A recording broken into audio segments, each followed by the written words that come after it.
Estamos ubicados acá en lo que es la Tercera Avenida, entre Cuarta y Sexta Calle de la zona 5, ¿verdad?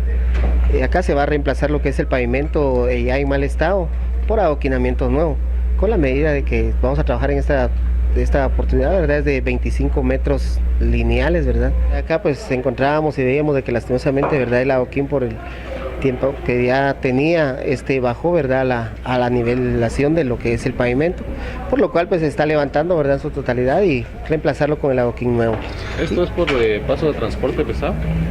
Sí, ¿verdad? Tiene que ver también ya que acá en este lugar pues ha venido, ya ha estado pasando lo que son camionetas, ¿verdad? Y también transporte pesado. ¿Qué mensaje le daría a los pilotos en ese tiempo que van a estar trabajando?